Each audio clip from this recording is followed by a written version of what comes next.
Hey, what is up YouTube, and welcome back to Destiny. I'm Mano 777, and in today's daily Destiny video, we are going to be talking about the weekly reset. The prisons have reset, the weekly Nightfalls have reset, as well as the raids. So, let's talk about what's been going on and what is going to go on this week in the universe of Destiny. First of all, we have the Nightfall, which is board the Fallen Catch, or above the moon, and defeat the notorious Taniks the Scarred. The modifiers are Void Burn, Solar Burn, and Grounded. You will take more damage when you are in the air because of the Grounded modifier. So Void Burn, Solar Burn, excellent things to have. Bring your Gallarhorns. That should help knock him out very quickly. It won't be as easy as last week when it combined Small Arms with a burn, which actually gave you double of a burn. I was able to knock it out very quickly with a Fatebringer, but this week you're going to have a little bit more of a challenge with that. So, next up, we are going to be talking about the weekly heroic. The Hive gather the darkness around them as they raise abominations from their pit within the moon. This is going to be the Fogoth strike, and the modifier is going to be Small Arms. So remember, you can do this for up to 9 Strange Points, Vanguard Marks, Vanguard Reputation, and those kind of pieces. In addition to the 2 strikes being updated, we have new prisons to talk about. Remember, you can always do the level 28 arena that has matchmaking and is cooperative. It gives you House of Judgment experience, Cryptarch engrams, Vanguard Marks, and Vanguard Reputation.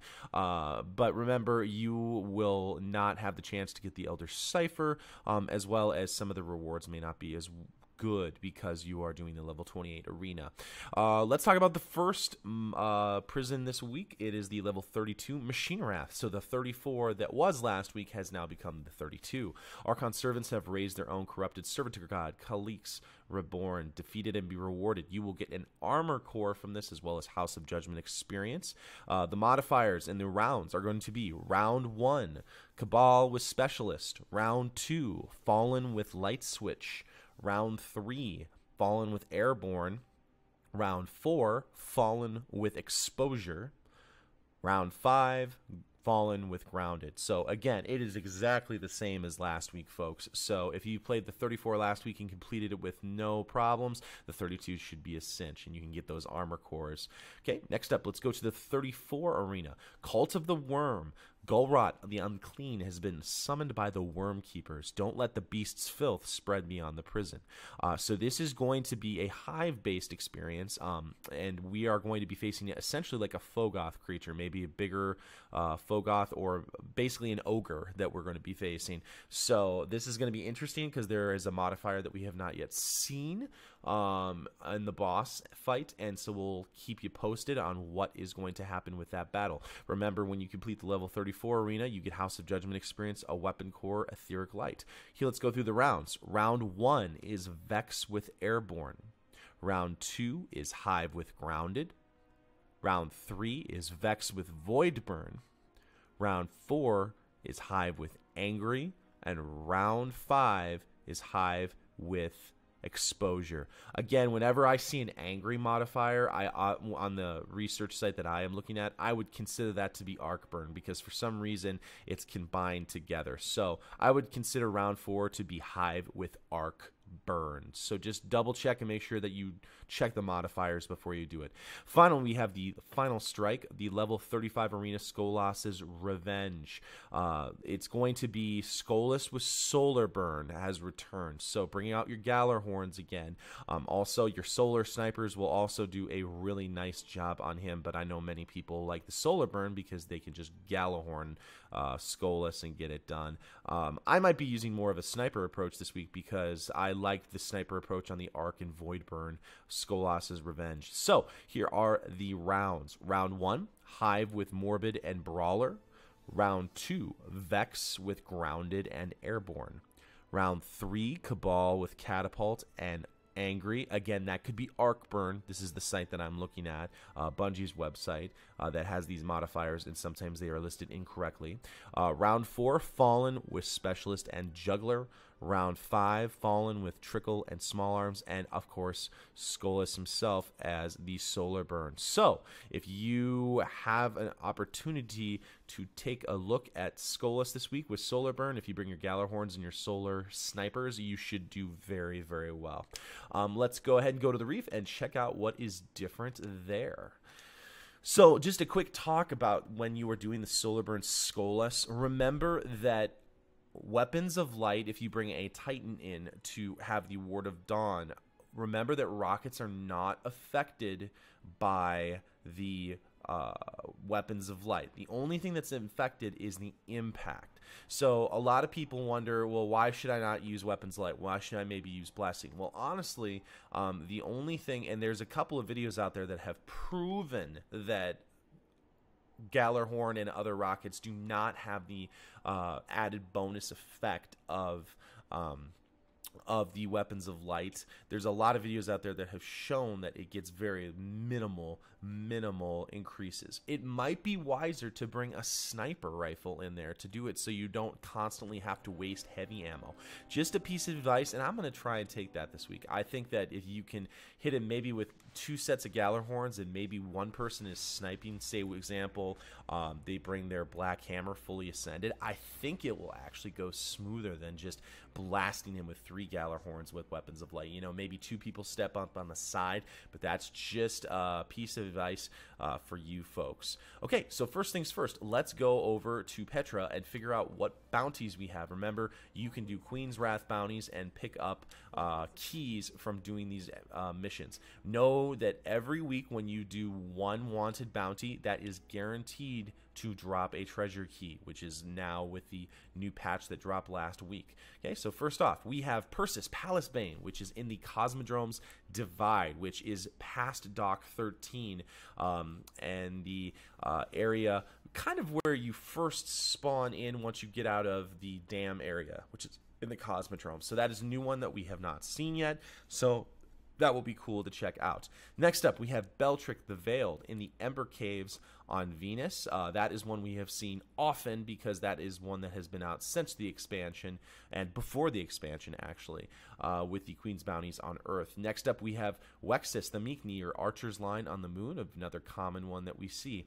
Next, we have Queenbreaker Captain, which is in Cosmodrome's Dock 13. It would be very wise to do that one on your way to get Persis Palace Bane.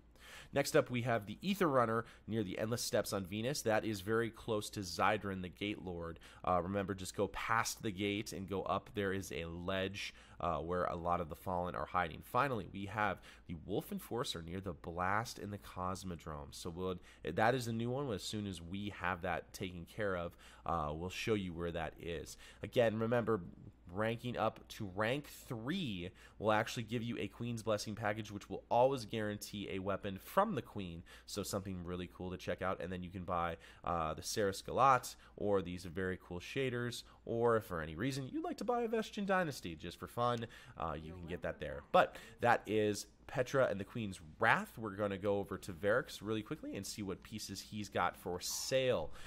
He has the Greaves, the Kelsayer's Greaves, whatever the leg armor is for your class. Again, that is going to be a strength roll. I have noticed that every single piece of armor that he has sold has carried some type of strength roll.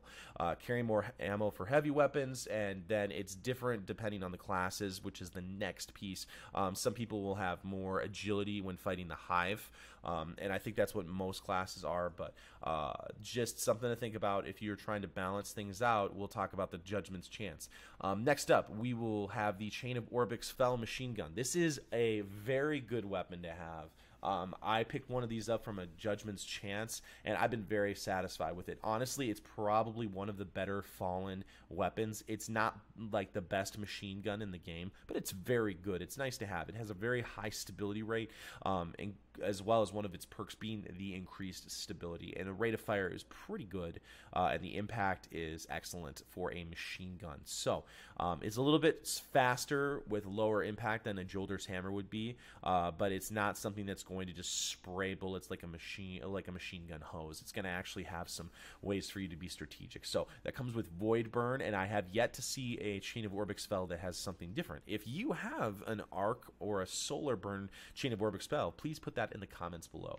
Of course, you can always do a Judgment's Chance, which is you take an armor core and a weapon core, you stick them together, and bam, you have a Judgment's Chance package, which will either give you armor or a weapon. Now, the reason why that is pretty cool is you can see I actually did a couple of Judgment's Chances, and I got the Kelsayer's grips, which Varric sold, but you notice that my role is significantly different with intellect and discipline, as well as my Kelsayer's cuirass also has intellect and discipline, so it doesn't knock everything to the strength modifier down there. So pretty cool. I would definitely say give it a roll if you've gotten enough pieces of armor to be 34, and maybe you don't want the machine gun, or maybe you can do it on all your characters. Maybe you spin 1 or 2 Judgment's Chances and try to get those packages so you can get better armor pieces.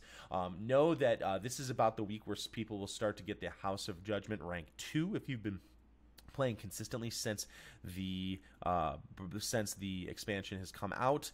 You can get the Devil's Due, the Kingslayer, this Cold Snap, and the Wolf Hunter ship. I actually picked up the Wolf Hunter ship on my Hunter, and they are all very, very cool ships. It's a great change of pace. You will need, again, a token of flight for Varrics to pick those up. So that is Varrics this week. Brother Vance and the Trials of Osiris will not be reset until later today, but we're going to go just double check and make sure that nothing has been updated. Yep, nothing has been updated yet for his weapons. So as soon as we know his weapons, we will let you know. So guys, that is the weekly reset video. What are you looking forward to? What do you still need? I want to hear from you folks about what you are looking forward to this week in Destiny. Again, there is no Iron Banner, so people can focus a little bit more in on trials and maybe getting the PvE activities taken care of. So tell me what you're looking forward to. Tell me what you are planning to do, and let me know in the comments below. Thumbs up if you like something in the video, and smash that subscribe button for even more Destiny content in the future. Thank you for taking time to check out my growing YouTube channel, and don't forget to check out my Twitch live stream. All that information is down below. I love gaming with new viewers, and I look forward to gaming with you. So until next time, Guardians, I will see you in the universe of Destiny.